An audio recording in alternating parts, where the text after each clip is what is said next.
안녕하세요. 지방에 거주 중인 20대 후반 남자입니다. 얼마 전 저에게 일어났던 일을 썰로 풀어볼까 합니다. 저는 원래 군대 들어가기 전 남들처럼 대학에서 공부를 하고 있었습니다.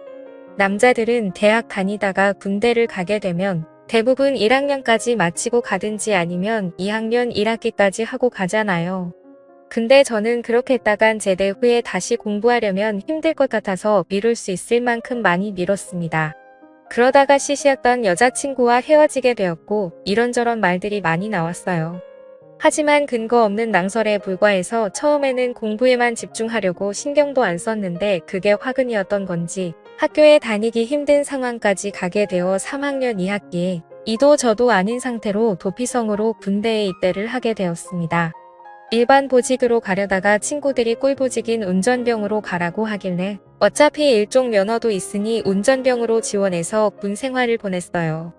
그러고 나서 제대하니 벌써 20대 중후반이 되었더군요. 더 늦기 전에 대학에 복학 신청을 넣어서 하던 공부를 마쳐야겠다 싶었지만 등록금을 당장 낼 수 있는 형편이 안 되다 보니 어쩔 수 없이 낮에는 편의점에서 아르바이트를 하고 저녁에는 대리운전을 하면서 단기간에 돈을 모으려고 노력했습니다. 몸이 많이 피곤하긴 했지만 편의점 알바 같은 경우는 제 시간에 물류 정리 빼고는 대체로 힘든 일이 없었습니다. 주변 상권이 다 술집이어서 낮타임에는 진상도 없었고 대부분 담배만 사러 오는 사람들이기 때문에 폐기 정리할 일도 많이 없어서 한 번씩 앉아서 졸아도 별 지장 없을 정도로 조용한 매장이었습니다.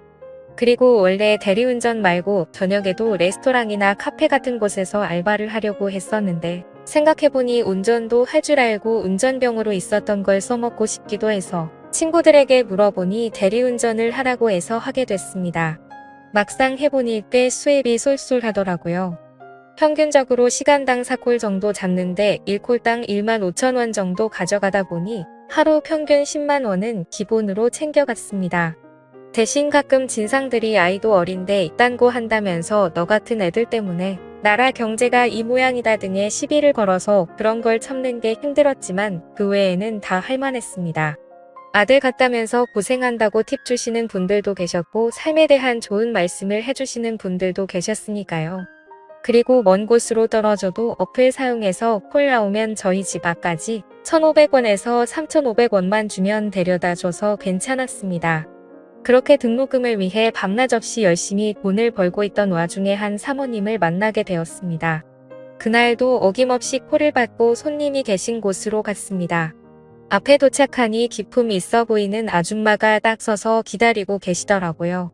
가방도 프라다 신발도 뭔지 모르겠지만 일단 명품 같아 보였어요. 그래서 그 사모님이 자기 차 어디에 있으니 풀고 오라고 하시길래 차키 받아서 가는데 몸에 명품 걸친 것처럼 차도 그냥 보통 차가 아니라 벤츠를 타고 다니시더라고요. 외제차를 한두 번 몰아보긴 했지만 어쩐지 손이 떨려서 평소보다 더 조심히 차를 몰고 나왔습니다. 그 뒤 그 사모님을 태우고 댁으로 가고 있는데 저한테 몇 살이냐, 왜 일하냐 등등 질문을 하기 시작했어요. 저는 몇 살이고 군대 제대하고 난 다음 복학하려고 했는데 당장 등록금이 없어서 대학 등록금을 모으려고 지금 이렇게 일을 하고 있다면서 물어본 대로 다 이야기를 해줬습니다. 그러더니 여자친구는 있냐고도 물어보시길래 입대하기 전에 헤어졌다고 하니 왜 헤어졌냐고도 묻더라고요. 돈말이 많으신 분이네 하고선 장단 맞추기 위해서 그냥 넉살 좋게 걔가 바람 펴서 헤어졌어요 라고 했더니 사모님이 자기 같은 사람 두고 바람 피는 것도 참 능력이다 이러더군요. 그리고는 사모님 집에 도착하여 안전하게 내려드렸습니다. 인사를 하고 돌아가려는데 사모님이 저보고 용돈 벌 생각 있냐고 하시는 겁니다. 저는 당장 돈이 필요했기에 물어봤죠. 네, 저 돈 벌 생각 있어요. 근데 어떤 일인데요? 그러자 사모님이 제 번호를 알려달라 하셔서 알려드리니 다음번에 연락을 하겠다고 하시는 거예요. 그리고는 3만원짜리 대리비를 10만원이나 주셨습니다. 제 입장에서는 완전 땡큐였죠. 저는 다음번에도 대리기사 혹은 운전기사로 취직시켜 주시려나 싶은 기대에 부풀어 올랐습니다. 그리고 일주일 뒤 저는 평소처럼 지내고 있었는데 뜬금없이 카톡이 오는 겁니다. 카톡을 확인해보니 사모님께서 연락이 오는 거예요. 오늘 밤에 시간 되냐고 묻습니다. 저는 일하는 시간 말고는 널널했기에 된다고 하고 사모님 동네에서 사모님을 만났습니다. 그러자 사모님이 한 술집으로 가자고 하시더라고요. 순간 겁이 났습니다. 이거 TV로만 보던 이상한 게 아닌가 싶었죠. 사모님은 분위기 좋아 보이는 바에 들어가더니 조니워커라는 양주를 시키셨습니다. 저보고 술 좀 하냐 물어보셔서 저 잘은 못하고 조금 할 줄 알아요라고 대답했어요. 사모님은 양주를 한 잔 들이키시더니 갑자기 우시는 겁니다. 무슨 20대 초반 여자애가 이별하고 울듯이 서럽게 울더라고요. 저는 놀라서 무슨 일이냐고 왜 그러시냐 물어보니 좀 진정하고 얘기하시더라고요. 남편이 사업을 하는 사람이라 엄청 바쁘다고 합니다. 결혼 초반에 사업을 시작해서 거의 집에 있었던 적이 없다고 하네요. 그럼에도 남편이 하는 일을 믿고 집에 안 들어와도 사업 때문에 바빠서 그런가 보다 했답니다. 그러는 사이에 집이 경매에 넘어가기도 하고 빚쟁이에게 시달리기도 하고 사업이 무너져 힘든 시기도 엄청 많았다고 합니다. 사모님은 서로의 남편에 대한 신뢰가 있었기 때문에 잘 넘어갔다고 합니다. 그리고 사업이 잘 풀리고 난 후 돈을 엄청 벌었다고 합니다. 하지만 사업이 잘 되고 난 이후에도 남편분은 집에 안 들어오고 계속 일 때문에 바쁘다고 가정을 소중히 여기지 않았다고 해요. 안 그래도 집에 잘 안 들어오는 남편 때문에 서운한데 어느 날 남편이 바람을 피는 것 같다고 하는 거예요. 뭐 때문에 그렇게 느꼈냐 여쭤보니 남편 셔츠에서 파운데이션 색깔이 흐릿하게 보이더랍니다. 사모님은 남편 때문에 마음이 지칠 대로 지친 상태였기에 주저없이 남편분의 핸드폰을 열어봤다고 합니다. 거기서 남편분은 웬 20대 젊은 여자랑 사랑 놀이를 하고 있었다고 해요.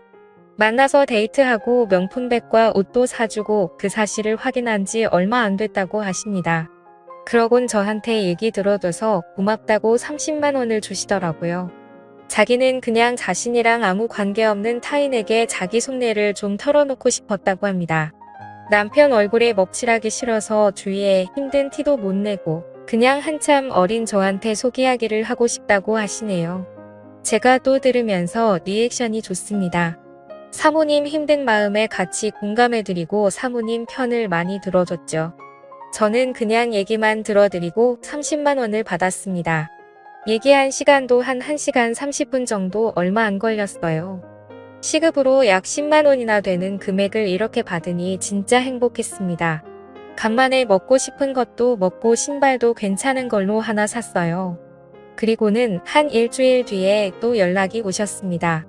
내일 낮에 시간 되냐 말이죠. 저는 당연히 된다고 했고 다음날 사모님을 만났습니다. 이번엔 사모님 차를 몰고 웬 호텔 식당에 갔어요. 제 평생 먹어보지 못한 음식들도 먹어봤습니다. 그리고는 호텔 카페에 가서 남편분과의 얘기를 들었습니다. 남편에게 바람피는 거 아니냐 파운데이션 묻은 자국과 카톡을 봤다고 말씀하셨다고 하더라고요. 그러니 남편분은 사실 맞다고 사모님과 이혼을 하고 싶다는 입장을 전했다고 합니다. 사모님도 어차피 이대로 관계가 지속되어봤자 쇼인도 부부지 항상 외롭고 힘든 삶과 가정이 될 것 같다고 이혼을 하자고 했다고 하네요. 절대 속 시원하게 이혼하는 건 아니었어요.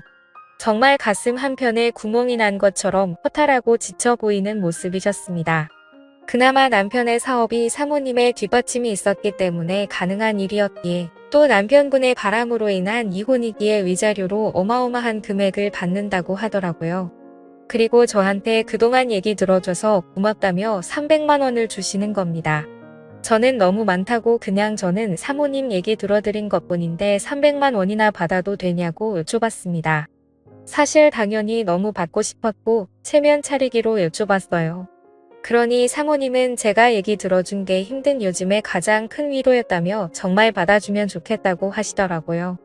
저는 사모님이 주시는 300만 원을 받고 인사를 드린 후 나왔습니다. 그 후로 사모님께 더 이상 연락이 오진 않았습니다. 카톡 프사도 다 내린 걸 보니 남편과 이혼을 한 것으로 짐작이 됩니다. 저는 사모님이 주신 300만 원을 어떻게 쓸지 아직 정하진 않았습니다. 이왕이면 자기 개발이나 의미 있게 사용하려고 해요. 남의 얘기를 들어주는 것만으로 이렇게 큰 돈을 버니 신기했습니다. 물론 운이 좋았던 부분이 더 크겠죠. 그래도 그 사모님이 마음이 참 여리고 착하셨던 것 같아요. 요즘엔 또 어떻게 지내시는지 궁금하네요. 살면서 처음 겪었던 저의 황당하고도 좋은 경험이었습니다. 아마 이 글을 쓴 이후라도 그 사모님이 연락 오면 저는 당장 나갈 것 같은데 참 많은 생각이 드네요. 제가 먼저 연락을 해보는 것도 좋은 방법일까요? 지금까지 제 사연을 들어주셔서 감사드립니다.